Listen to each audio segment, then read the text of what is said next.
Okay, so we are live. Hopefully, we're alive and you can hear me.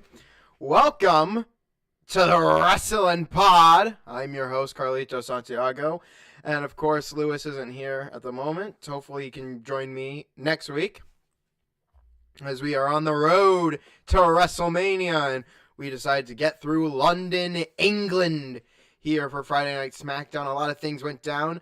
As we get closer to WrestleMania 41, the big storylines continue to heat up. And here's a look of what WWE had for us in store in the O2, the Oxygen, or, well, H2O, but it's the O2 Arena.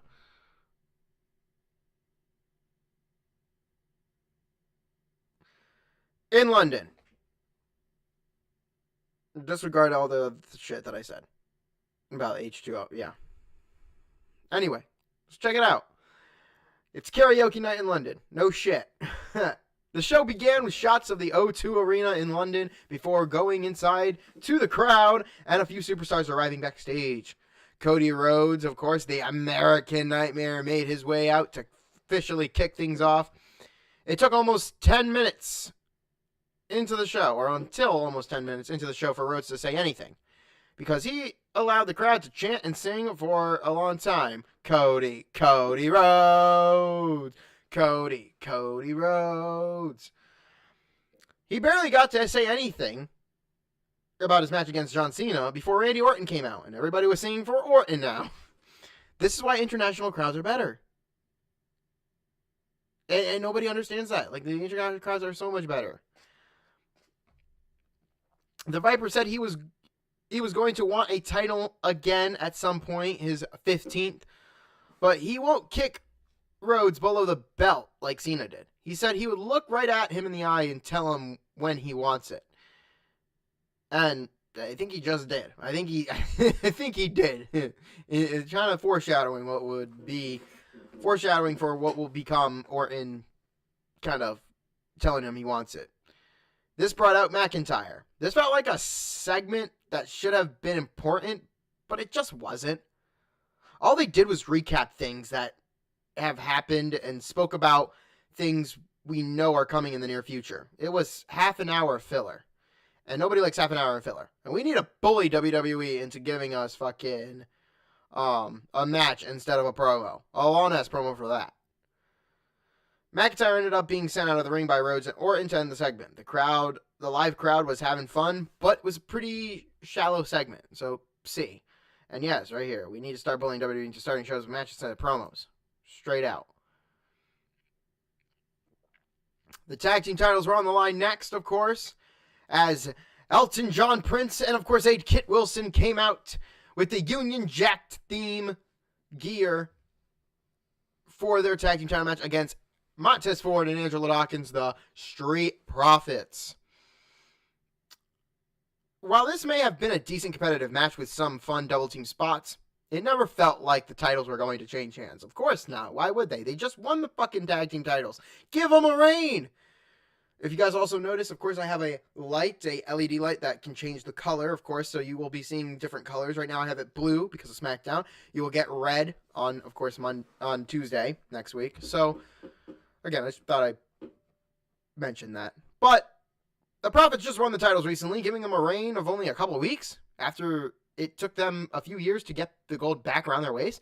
Would have been a very strange booking decision, and it would have pissed me off, too. Because I look towards the booking, and the booking decision is where it comes about. The action had a steady back and forth flow to it. Neither team had a clear advantage for more than a brief moment.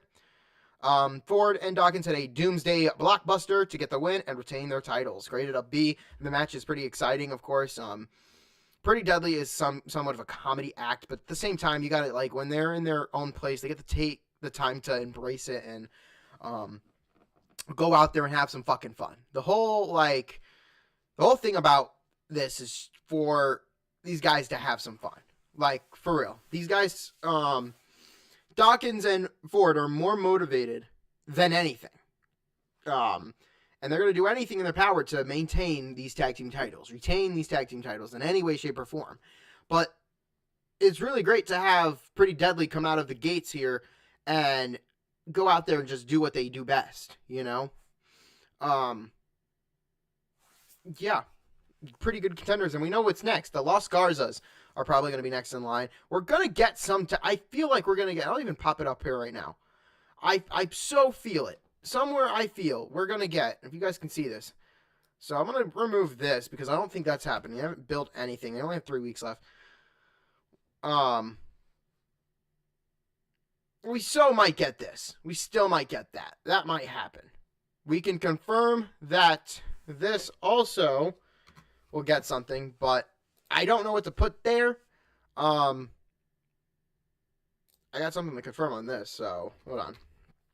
Put a slash there. But yeah, I don't know.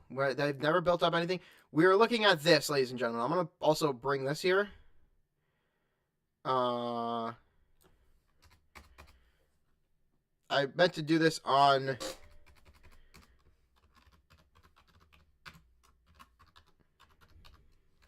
Oh my god, what am I doing? We might be getting that.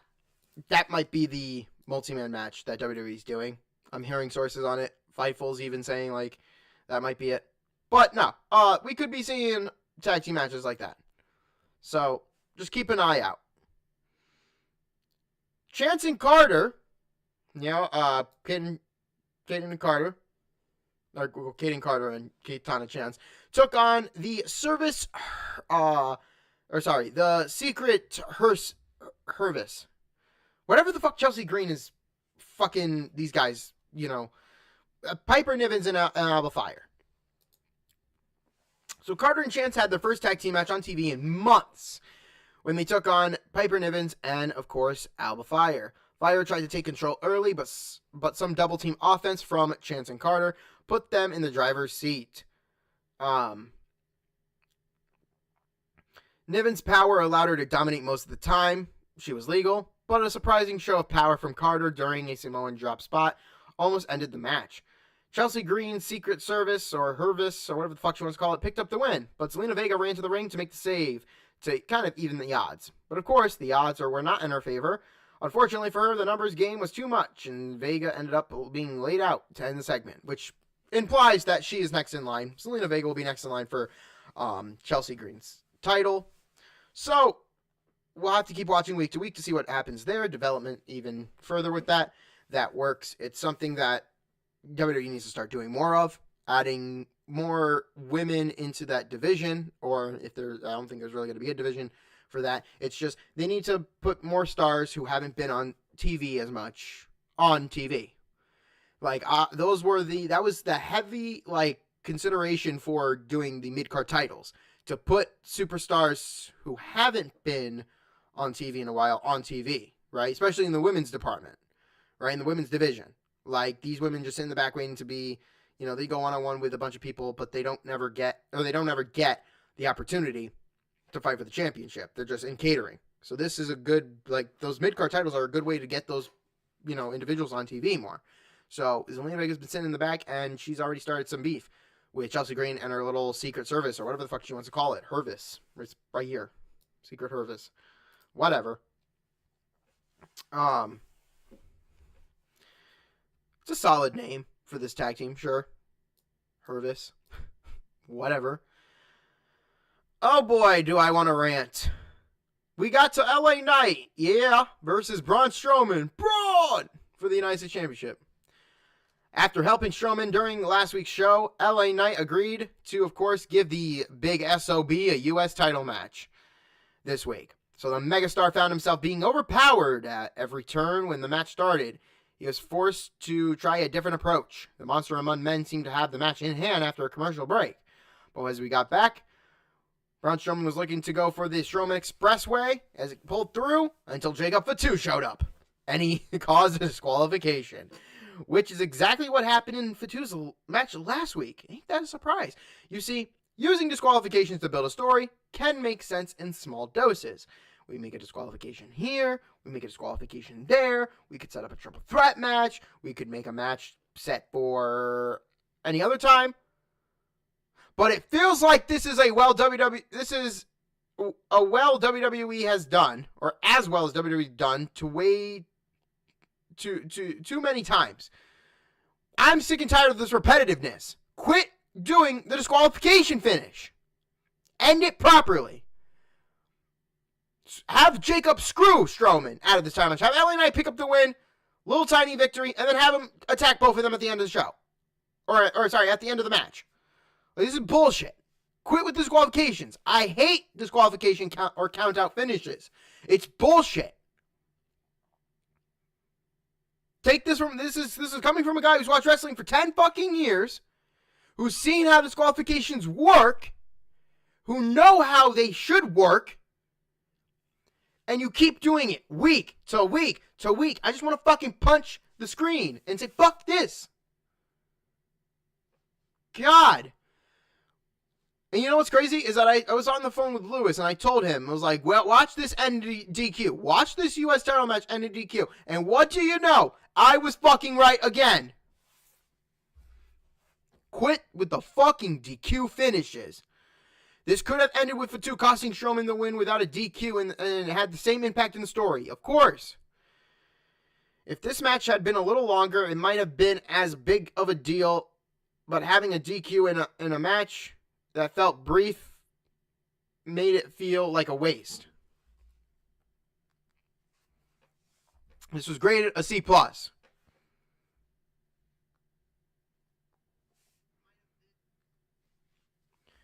Wade Barrett talking about his loins has become too common.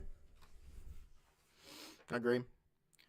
No, this actually, fuck this C+. It's a D. It's going to be a D. Fuck this. I've had it with the DQ finishes. Also, video package confirmed Rey Fenix will be here next week. And another video package of what could possibly be Aleister Black coming back. So look out for that to come to fruition. Maybe after WrestleMania. Meechin was supposed to take on Charlotte Flair, but whoa, what do you know? Meechin was supposed to have a match, but Naomi attacked her from behind during her entrance. She was also with B-Fab. Add some sass to that B-Fab.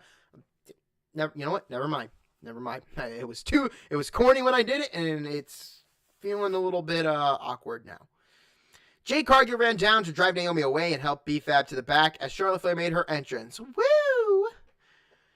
Meechin said she was still able to compete, but was almost pinned immediately before the show went to a break. Oh, God.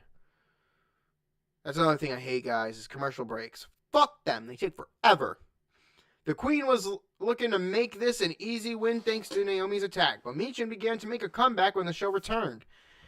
The match had a slow pace and didn't get much time before the commercial break, so it felt like they never quite found their groove until the last minute or two. Flair, of course, got the win with a figure eight in the end, so of course, Meechin just got fucking squashed, honestly. If we're going to be honest about getting squashed, like, this is where it's at. Naomi also gave a promo directed at Jade in a pre-recorded video. She did a good job selling her new heel persona. She's done being underappreciated. Fatu had a brief conversation with Solo, which was intriguing about showing more division in the family. I love that. I think that WWE is probably going to have Jacob win the United States Championship, right? Still create more drift within the family. Solo's going to be the reason Jacob loses that United States Champion to the next up-and-coming babyface. Whoever can defeat him, big defeat. Maybe Strowman. Maybe Strowman might take the title from him because of Solo. And then at SummerSlam of this year, we'll get Jacob and Solo. I don't think it's going to happen at WrestleMania. I don't think. I'm already convinced it's not going to happen at WrestleMania. Sucks to suck. We got the match that was scheduled for what is completely now. So we got, of course, this was from the opening segment. Orton and McIntyre put into a singles match, like their many singles matches in 2020.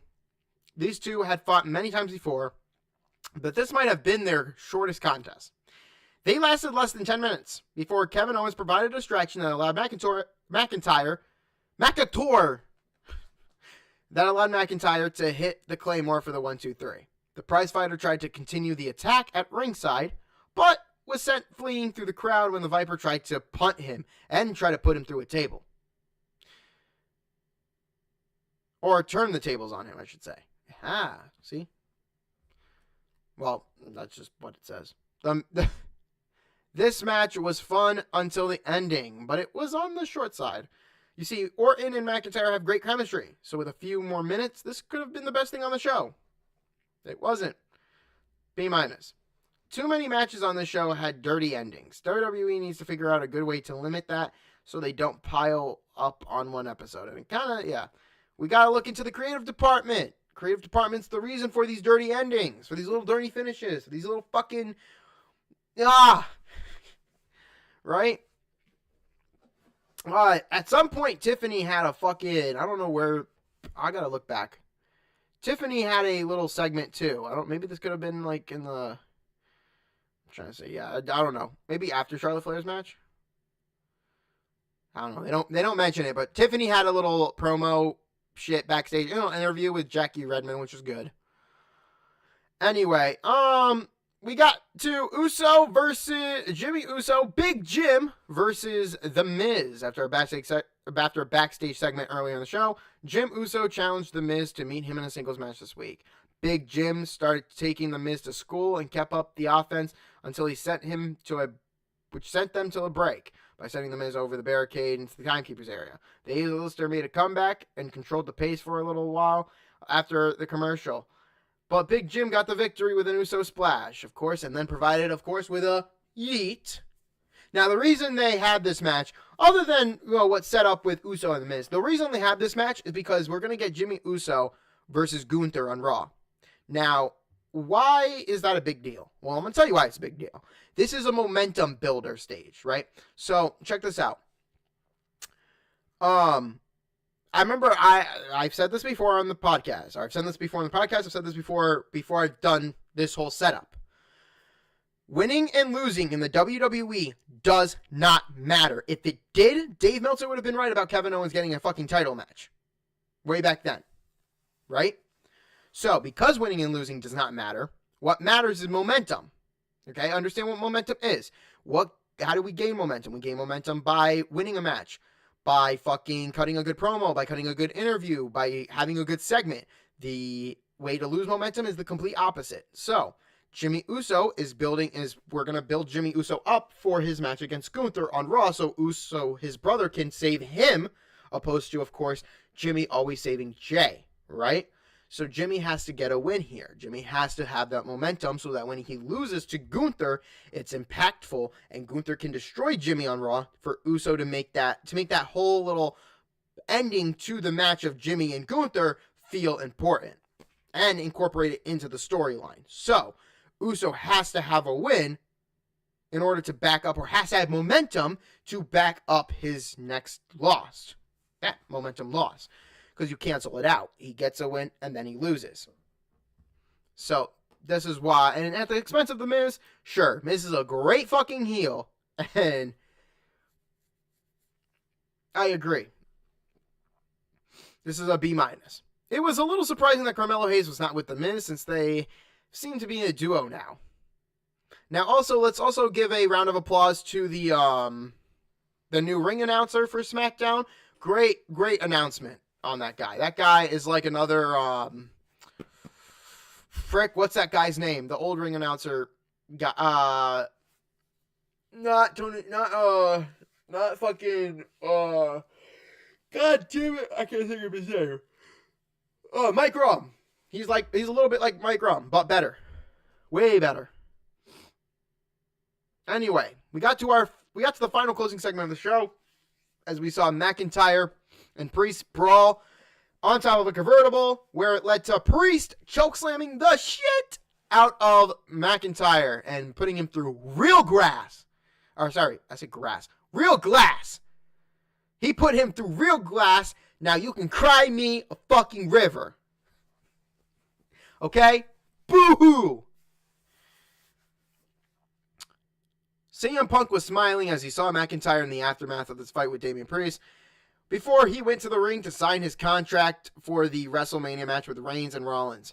The London crowd sang for all three men as they made their way to the ring. Punk kept his speech brief.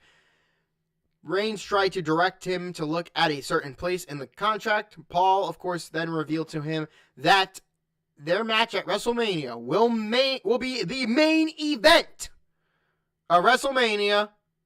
night 1. Okay? So, this is why I had to put that little line there. So, I want to take this, delete that. We'll put another thing down there. Screw it. We'll put fucking AJ.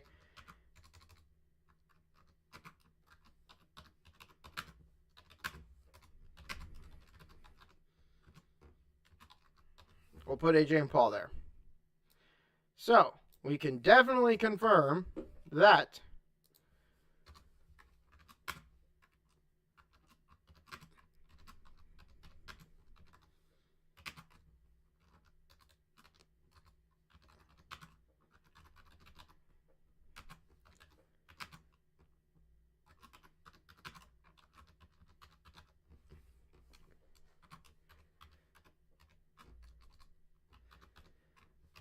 so we can confirm this is the main event for possibly night 1. Actually, give me a moment, guys.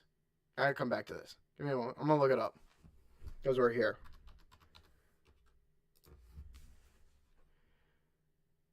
I'm gonna make sure they are main eventing. So, yeah. Where is your fucking? I don't care. Where's the matches?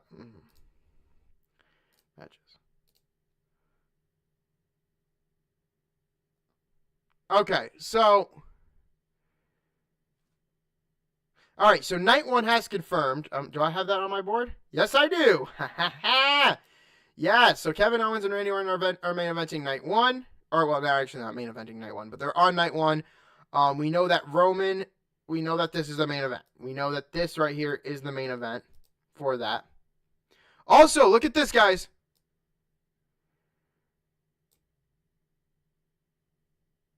That's big, too. You're going to see a triple threat match. It's going to be a triple threat match. But we do know this.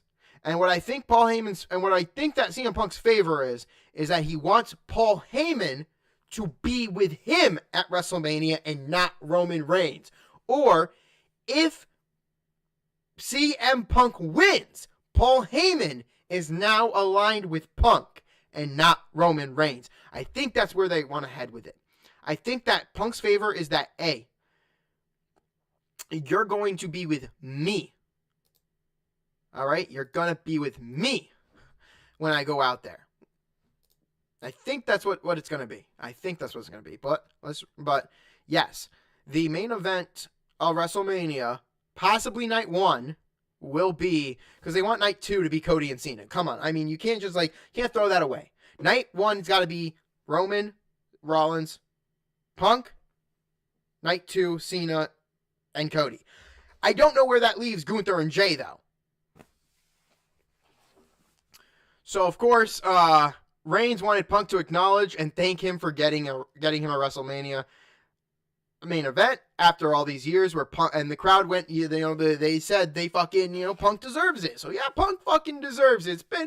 He has been promised by Vince twice for a WrestleMania main event. He got promised it when in 2012. He got promised it in 2013, and it never came to him. It never came to him. So I do like that this is where we're at with that. Punk got down on one knee and thanked him in the most sarcastic way possible to end the show. But he also reminded Roman and Paul that that's not the favor. If you think that's what the favor was, that's not the favor. And that's leaving us on a cliffhanger. And Rollins crashing the fuck out about it. Crying like a little bitch that he is. And everybody played that so well. You know what? Fuck it. You warm my heart up. I love all 3 men. A+++++. That does not save that grade does not save our show. Friday Night SmackDown was one of the least memorable episodes in recent memory for multiple reasons. But it wasn't necessarily the worst show in the world. The worst show in the world is still the 2022 episode in SmackDown. Where Sheamus and Drew took on fucking the War Raider. I think that was the match. Yeah. The London crowd was loud and energetic. And that can make just about anything more entertaining. But it wasn't enough to mask how many dirty finishes we saw on this fucking show. Boring. And DQ finishes always hit harder. Especially when they're repetitive. And you keep on fucking doing them. So quit it. Oh yeah, and the promo filler that did not share any new information. The tag team title match was probably the best thing on the entire episode in terms of in-ring action. So if you only have enough time to watch one thing, make that be the one that, you watch. Overall, I agree. The grade's a C.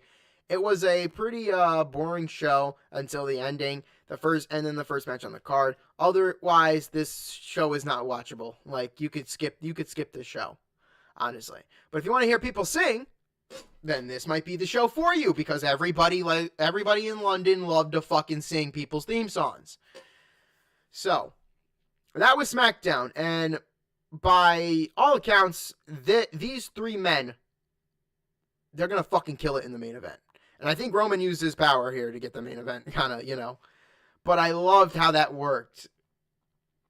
Punk is winning at WrestleMania. Like, I don't know who's taking the pin. Maybe Rollins might take the pinfall. Roman Reigns ain't gonna do that shit. Maybe Rollins takes the pinfall. But Punk is the right man to win this fucking triple threat match. These two have just so much in common. They're gonna fucking, tear it down. These guys are gonna fucking they're gonna tear it up. And then you're gonna get, it's just there. It's there. To do a triple threat match in this capacity is fucking amazing.